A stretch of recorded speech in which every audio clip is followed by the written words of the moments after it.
Hello friends, welcome to Yatri vlogs 2025. இன்றைக்கி நம்ம சேனலில் ரொம்பவே இன்ட்ரெஸ்டிங்கான ஒரு டிஷ்ஷை பற்றி தான் பார்க்க போகிறோம். டேஸ்ட்டு சும்மா பிரியாணிக்கே டஃப் கொடுக்குற மாதிரி இருக்கும். இன்க்ரீடியன்ட்ஸ் ரொம்பவே சிம்பிளான இன்க்ரீடியன்ட்ஸ், மெத்தடு அதை விட சிம்பிளான மெத்தட். தேங்காய் பால் சாதம் தான் பார்க்க போகிறோம். வாங்க வீடியோக்குள்ளே போகலாம். இந்த சூப்பரான தேங்காய் பால் சாதம் செய்கிறதுக்கு நம்ம பிரியாணிக்கு ஆட் பண்ணுற எல்லா ஸ்பைசஸுமே எடுத்துக்கோங்க. கூடவே இஞ்சி பூண்டு பேஸ்ட்டு அரைச்சி வச்சுக்கோங்க.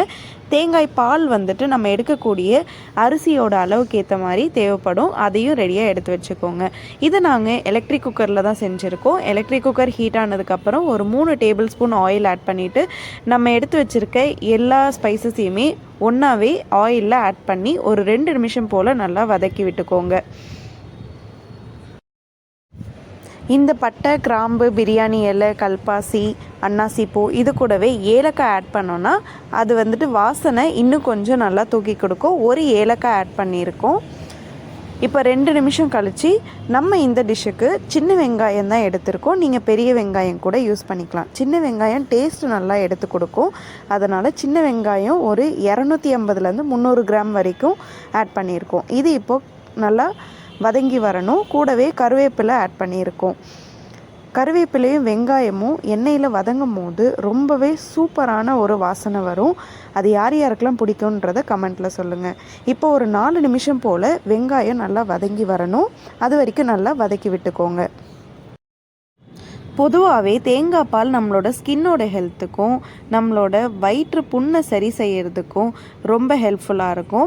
இப்போது இந்த வெங்காயம் நல்லா வதங்கினதுக்கப்புறம் ஒரு மீடியம் சைஸ் தக்காளியும் ஒரு கைப்பிடி கொத்தமல்லியும் ஆட் பண்ணியிருக்கோம். உங்ககிட்ட புதினா இருந்ததுன்னா புதினா கூட ஒரு கைப்பிடி ஆட் பண்ணிட்டீங்கன்னா அது இந்த டிஷ்ஷுக்கு ரொம்பவே நல்ல ஒரு ஃப்ளேவரை தரும்.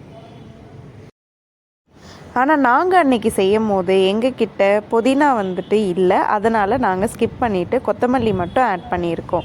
உங்கள்கிட்ட புதினா இருந்தால் கண்டிப்பாக தாராளமாக ஆட் பண்ணிக்கோங்க. இப்போது இந்த டிஷ்ஷுக்கு தேவையான இஞ்சி பூண்டு பேஸ்ட்டு ஒரு 1.5 டேபிள் ஸ்பூன் ஆட் பண்ணியிருக்கோம். இஞ்சி பூண்டு பேஸ்ட்டோட பச்சை வாசனை போகிற வரைக்கும் நல்லா வதக்கி விட்டுக்கணும். இப்போ இது எல்லாமே வதங்கிறதுக்கு ஒரு டேபிள் ஸ்பூன் கல்லுப்பு ஆட் பண்ணியிருக்கோம். கல்லுப்பு ஆட் பண்ணிவிட்டு ஒரு நிமிஷம் போல் நல்லா வதக்கி விட்டதுக்கப்புறம் கரம் மசாலா ஒரு 1.5 டேபிள் ஸ்பூன் ஆட் பண்ணியிருக்கோம்.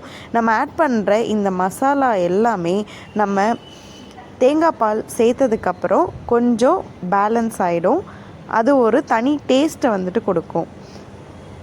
இப்போ எல்லாத்தையும் போட்டு நல்லா மிக்ஸ் பண்ணி விட்டுக்கலாம். ஒரு 3 நிமிஷத்துக்கு நல்லா வதக்கி விட்டுக்கோங்க.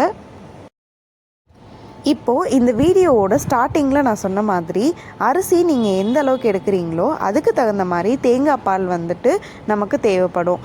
இந்த டிஷ்ஷுக்கு நாங்கள் யூஸ் பண்ணியிருக்க அரிசி அளவு பார்த்திங்கன்னா 2.5 கப்பு எடுத்திருக்கோம்.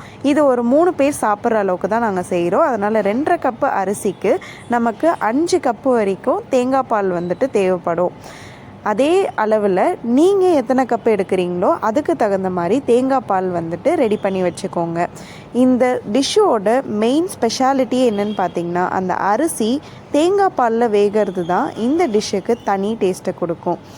இன்றைக்கி நாங்கள் யூஸ் பண்ணியிருக்க அரிசி பாஸ்மதி அரிசி தான் எடுத்திருக்கோம். அதனால் 2.5 கப்பு அரிசிக்கு நாங்கள் 5 கப்பு கிட்ட தேங்காய் பால் சேர்த்துருக்கோம்.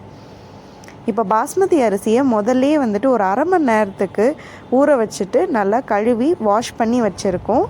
இப்போது நம்ம தேங்காய் பால் ஆட் பண்ணி ஒரு 2 நிமிஷத்துக்கு அப்புறம் நம்ம அரிசியை ஆட் பண்ணிக்கணும். இந்த ஸ்டேஜில் உப்புலாம் கரெக்டாக இருக்கா அப்படின்றத செக் பண்ணிக்கோங்க. அவ்வளோதான், நம்ம டிஷ் ஆல்மோஸ்ட் ரொம்பவே சூப்பராக ரெடி ஆயிடுச்சு. கடைசியாக நெய் உங்களோட ஆப்ஷனல் தான். நீங்கள் வேணும்னா ஆட் பண்ணிக்கலாம், இல்லைனாலும் ஒன்றும் ப்ராப்ளம் இல்லை. இப்போது இந்த குக்கரில் ஒரு 10 நிமிஷம் இது நல்லா வெந்து வந்ததுக்கப்புறம் ஓப்பன் பண்ணி பார்த்தா நம்மளோட டிஷ் ரொம்பவே சூப்பராக ரெடியாக இருந்தது.